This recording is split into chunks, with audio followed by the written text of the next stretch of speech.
Hello student, स्वागत है आप सभी का केमिस्ट्री कक्षा में। इस लेक्चर में हम पढ़ेंगे बोरोन क्लस्टर। तो बोरोन क्लस्टर के बारे में पढ़ेंगे।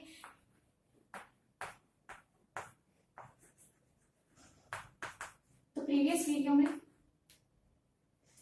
वीडियो में हमने जो देखा था निडो क्लोजो अरेक्नो जो था वो हाई न्यूक्लियरिटी कार्बोनिल कॉम्प्लेक्सेस में देखा था। तो अभी हम बोरोन क्लस्टर देखेंगे, उसमें हम देखेंगे क्लोजो नीडो अरेक्नो जो है वो किस तरह से निकालते हैं। तो सबसे पहले एक सिंपल फॉर्मूला है वो आप देख लीजिए। अगर BN HN 2 नेगेटिव अगर लिखा हुआ है तो वो क्या होगा, वो होगा क्लोजो। उसके बाद BN HN 4 नेगेटिव है तो वो होगा नीडो। BN HN और 6 नेगेटिव होगा तो वो होगा एरेक्नो। और इसके अलावा अगर BN HN 8 नेगेटिव होगा तो वो होगा हाइपो। ठीक है, वो होगा हाइपो। और इसके अलावा अगर इससे होगा BN HN अगर सिंबल होगा तो वो क्या होगा, वो होगा हाइपर क्लोजो। और इसके अलावा अगर BN HN 2 पॉजिटिव होगा तो वो क्या होगा, सुपर। तो ये सबसे पहले आपको याद होने चाहिए। तो अगर BN उसके बाद नेगेटिव 2 होगा तो वो होगा क्लोजो। BN 4 नेगेटिव होगा तो वो होगा नीडो। BN 6 नेगेटिव होगा तो वो होगा एरेक्नो। BN 8 नेगेटिव होगा तो वो होगा हाइपो। अगर BN सिंबल होगा तो वो हाइपर क्लोजो। BN HN 2 पॉजिटिव होगा तो वो होगा सुपर क्लोजो। तो ये आपको याद होना चाहिए। इसके बाद जितने भी एग्जांपल दिए होंगे उन्हें हम सॉल्व करेंगे। ये भी इंपॉर्टेंट है, काफी नेट में पूछा जाता है। तो देखिए सबसे पहले एग्जांपल जो है बोरोन क्लस्टर में वो हम सॉल्व करते हैं। देखिए यहाँ पर जो ये एग्जांपल है, 3 एग्जांपल बोरोन क्लस्टर के, उसके बाद कार्बोबोरेन के भी है, तो वो भी देखेंगे, उसमें भी कैसे निकालते हैं, सेम ही फॉर्मूला होगा। तो देखिए सबसे पहले अगर फर्स्ट की बात करें, यहाँ पर क्या है B6H8।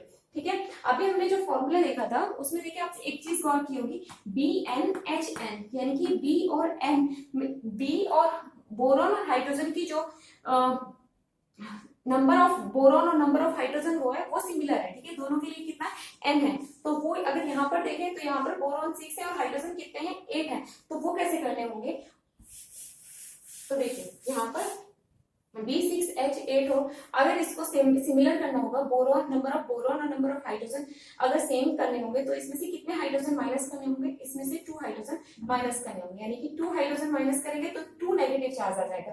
तो देखिए ये क्या हो जाएगा, B6H6 2 नेगेटिव। ठीक है, 2 नेगेटिव आ गया तो BnHn 2 नेगेटिव क्या होता है, वो होता है क्लोजो। तो जो फर्स्ट वाला हो गया है वो क्या है, क्लोजो। अगर सेकंड की बात करें उसमें क्या है, उसमें है B5H9। तो उसमें से कितने माइनस करने पड़ेंगे कि H5 आ जाए। तो B तो 5 है, B5 और H5, H में से कितने 5, 9 में से कितने माइनस करें कि 5 आ जाए, 4। तो यहाँ पर क्या आ जाएगा, वो 4 नेगेटिव आ जाएंगे, यानी कि 4 हाइड्रोजन निकाल दिए। तो ये अब क्या हो जाएगा, 4 नीडो। तो ये क्या है, नीडो। अगर थर्ड की बात करें, थर्ड में क्या है, थर्ड है B4H10। तो B4H10 के लिए क्या करेंगे, number of boron 4, number of hydrogen 4। तो कितने हाइड्रोजन माइनस किए हमने, 6, यानी कि 6 हाइड्रोजन यहाँ पर माइनस किए। तो यहाँ 6 माइनस चार्ज आ गया। तो अब ये क्या होगा, ये होगा एरेक्नो। ये क्या होगा, ये एरेक्नो टाइप बोरोन क्लस्टर होगा। तो ये थर्ड वाला क्या होगा, ये होगा एरेक्नो।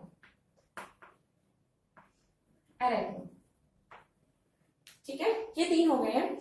तो इसके बाद अगर हम बात करें फोर्थ की, तो यहाँ पर क्या है, 2 बोरॉन तो है। अगर हम फोर्थ की बात करें, फोर्थ में क्या है C2, ये कार्बोरेन है,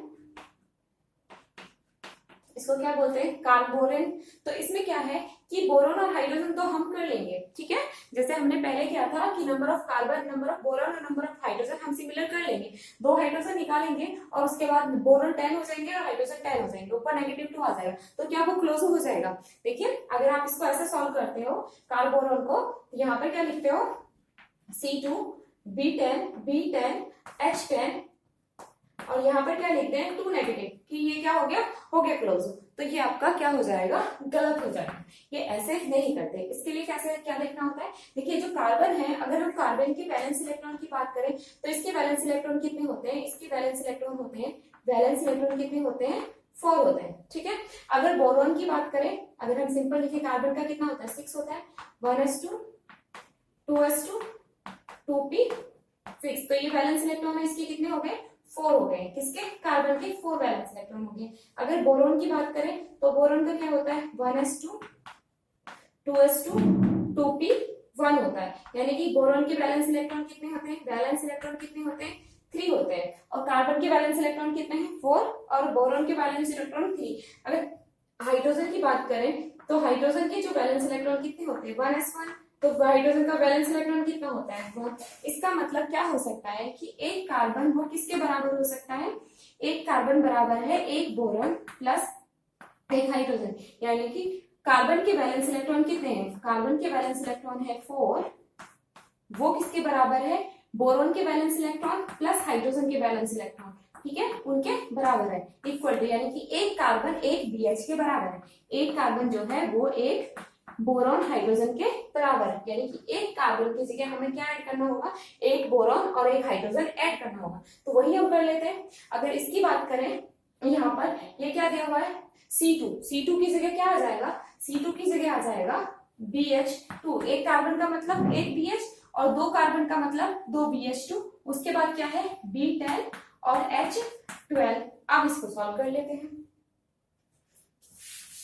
तो अब ये क्या होगा, अब इसको अगर सॉल्व करें तो B कितने हो गए, B हो गए 12 B12 H14। अब इसको सॉल्व करके देखेंगे तो ये कितना आ जाएगा, इसमें सब हाइड्रोजन हमें रिमूव करना होगा, कितने हाइड्रोजन रिमूव करें कि दोनों की सेम आ जाए, नंबर ऑफ बोरॉन 12 और हाइड्रोजन नंबर ऑफ हाइड्रोजन 12, तो इसमें कितने हाइड्रोजन निकलेंगे 2, तो 2 हाइड्रोजन रिमूव होने पर 2 नेगेटिव यहाँ आ जाएगा, तो ये क्या बन जाएगा, ये बन जाएगा क्लोजर, ये क्या हो गया है क्लोजर। इसी तरह से सेकंड वन करते हैं, फिफ्थ क्वेश्चन जो है फिफ्थ करेंगे। फिफ्थ में क्या है, उसमें है C2 B3 H7। अब हमें पता है कि एक कार्बन किसके इक्वल होता है, एक कार्बन जो होता है वो बराबर होता है 1 BH के, ठीक है, एक कार्बन किसके बराबर होता है 1 BH के, तो यहाँ पर कितने कार्बन है 2 कार्बन है, तो इसको हम ऐसे लिख सकते हैं 2 कार्बन किसके बराबर हो गए 2 BH के बराबर हो गए कितने 2 कार्बन, उसके बाद जो बाकी के बोरॉन और हाइड्रोजन है वो लिख देंगे। तो अब ये टोटल कितने हो गए हैं, बोरॉन 3 और 2 यहाँ से, ये कितने हो गए B5 और हाइड्रोजन 7 यहाँ और 2 ये 9 B9 हो गया। तो B5 और H9 को अगर निकालें सेम करें तो कितने हाइड्रोजन निकलेंगे B5 H5, तो कितने हाइड्रोजन निकल रहे हैं 4, तो -4 हाइड्रोजन, तो यहाँ पर 4 नेगेटिव आ जाएगा और ये किसके बराबर हो जाएगा नीडो। तो कार्बोरेन में जो हम क्लोजोनीडो बोरोन निकालते हैं, क्लोजोनीडो एरेक्नो टाइप के वो बोरोन या कार्बोरेन है या नहीं, वो कैसे निकालते हैं, वो इस तरह से निकालते हैं। इसके बाद जो कार्बोरेन का नेक्स्ट है 6, तो 6 में देखिए 6 का क्या होगा, वो है C2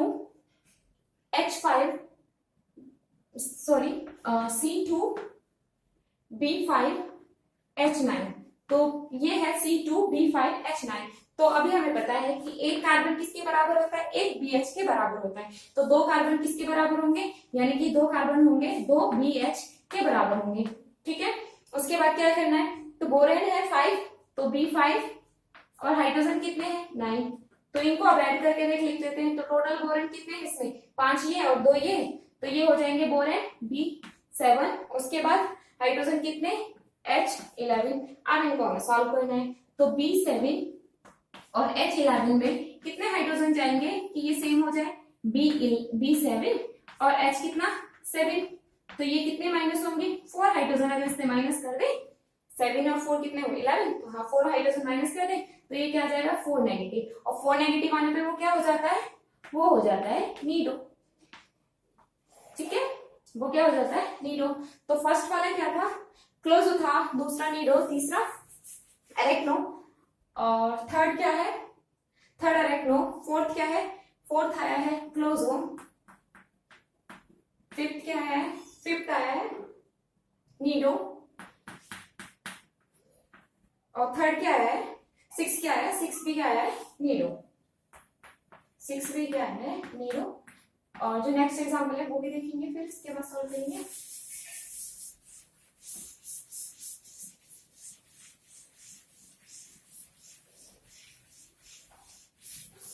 तो उसके बाद अगर सेवेंथ की बात करें, सेवेंथ को सॉल्व करना है। सेवेंथ में क्या पूछा हुआ है, सेवेंथ में है C2B8H14।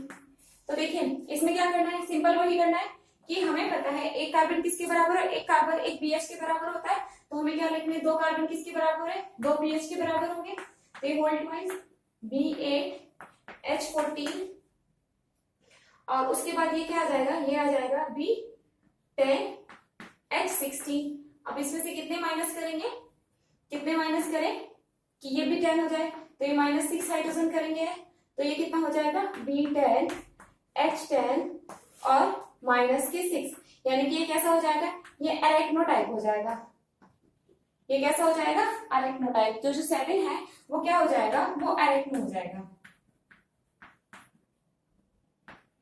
एरेक्नो टाइप कार्बोरेन हो जाएगा। तो इसके बाद का जो ये है क्या कहते हैं, 8 और 9 एंड 10, 8, 9 और 10, ये आप एक बार खुद से करके देखिएगा, ये सॉल्व हो जाएंगे। अगर नहीं होते हैं तो मैं नेक्स्ट लेक्चर में एक बार फिर बता दूंगी, तो ये आप एक बार खुद से करके देखिए। सिंपल क्या करना है, जो कार्बन है, एक कार्बन किसके इक्वल होता है, एक कार्बन होता है एक BH के बराबर होता है, और उसके बाद फिर आपको देख लेना है बोरोन हाइड्रोजन की जो नंबर ऑफ बोरोन और नंबर ऑफ हाइड्रोजन सेम करने होंगे, और उसके बाद कितना चार्ज आ रहा है उसके अकॉर्डिंग क्लोजो नीडो एरेक्नो किस टाइप का बोरो है या कार्बोरेन है वो आप देख लोगे। उसके बाद जो है 11 और 12, ये एक बार देख लेते हैं, ये इंपॉर्टेंट है और अलग भी है।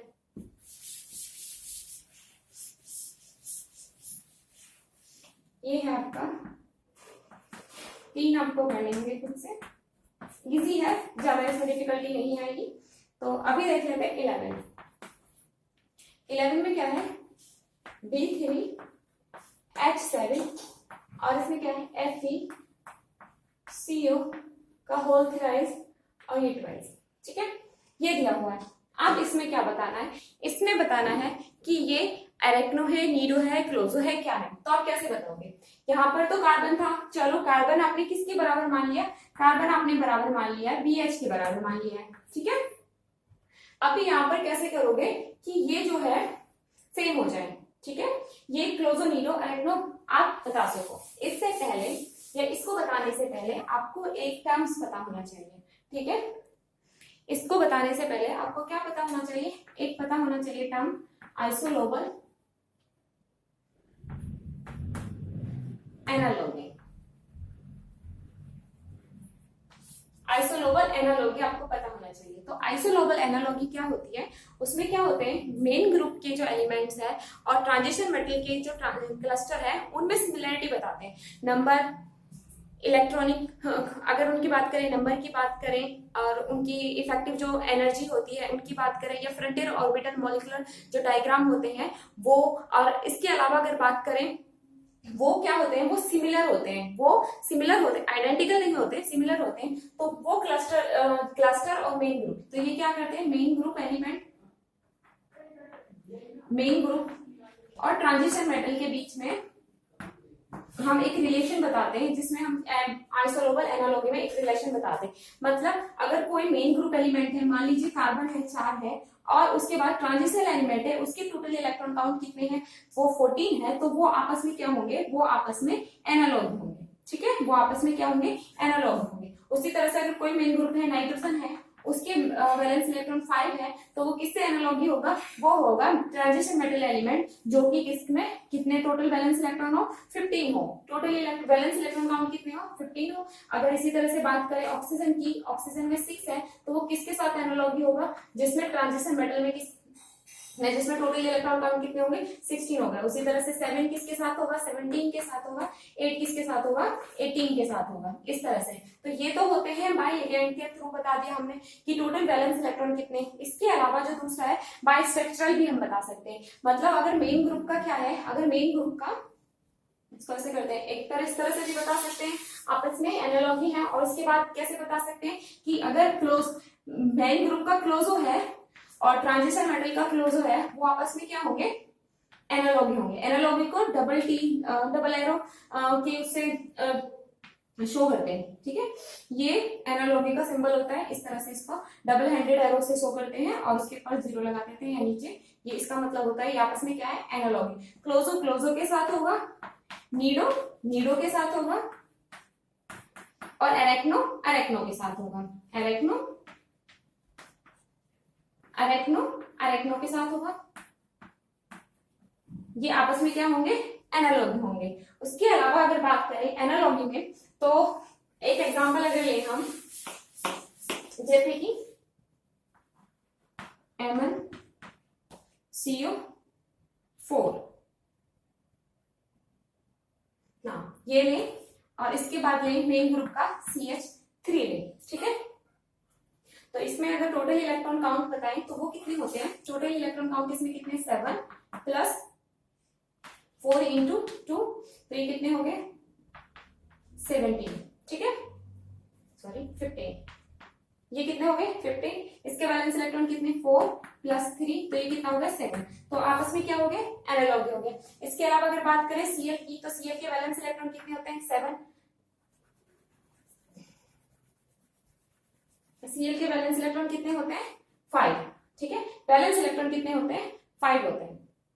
तो ये तीनों आपस में क्या है, एनालॉगी होंगे और इन तीनों को आपस में ऐसे लिखेंगे, ठीक है। अगर इनकी सिमिलरिटी की बात करें तो इनकी कुछ चीजें देखिए आइडेंटिकल नहीं होते हैं, सिमिलरिटी होती है। कुछ प्रॉपर्टी इनकी आपस में क्या होती है, सिमिलरिटी शो करती है। जैसे इसको बात बताएं तो ये क्या हो सकता है, डाइमराइज हो सकता है, डाइमराइज हो सकता है। किसमें डाइमराइज हो सकता है, CH3। तो ये डाइमराइज होकर क्या बना सकता है, CH3 बना सकता है। उसके साथ ही क्लोरीन क्या बना सकता है, Cl2 बना सकता है। उसके साथ ही ये क्या बना सकता है, Mn2 और CO8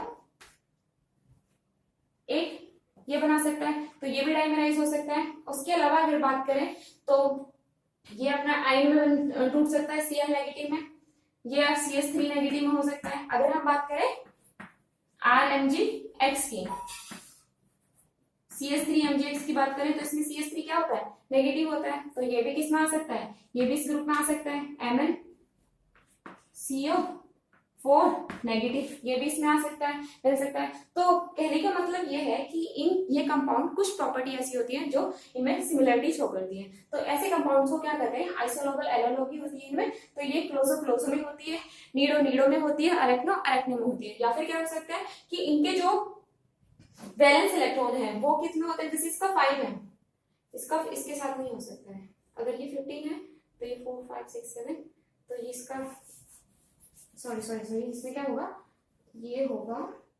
MnCO5, तो ये 10 हो जाएगा। ये 5 में होगा, ये 5 होता है ना, ये गलत हो गया, ये 5 होगा। तो ये कितना होगा, 5 इंटू 2, तो ये कितना होगा, 17। ये 7 17 और क्लोरीन का सभी होता है, हाँ ये होता है, ये बाय मिस्टेक हो गया था। तो आप देख लीजिए कि MnCO5 होगा, तो इसका कितने वैलेंस इलेक्ट्रॉन कितने होंगे, 70, और इसके कितने होंगे 7, और क्लोरीन के कितने होंगे 7, ठीक है। वैलेंस इलेक्ट्रॉन 7 होंगे, ठीक है। वैलेंस इलेक्ट्रॉन इसके 7 होंगे और इसके कितने हो रहे 7 और इसके कितने 17, तो 7 17 और 7। तो इसके अकॉर्डिंगली क्या है, ये आपस में एनालॉगी है, ठीक है। तो ये बताना था। इसके बाद आप क्वेश्चन सॉल्व करते हैं। अगर इसके बाद अब ये क्वेश्चन हो जाएगा, देखिए सिंपली हमें क्या देखना है, हमें ये वाला कंपाउंड देखना है, ठीक है। ये देखना है कि ये किसका एनालॉगी है। आयरन की अगर बात करें तो आयरन के वैलेंस इलेक्ट्रॉन कितने होते हैं, 8। उसके बाद कितने हैं, 2, तो इंटू 2 कर देंगे, प्लस 3 2 से 6, तो 6 इंटू 2, तो ये कितने आ गए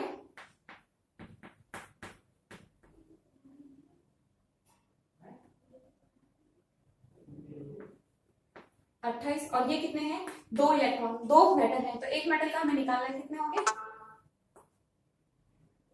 14, तो ये कितना हो गया 14।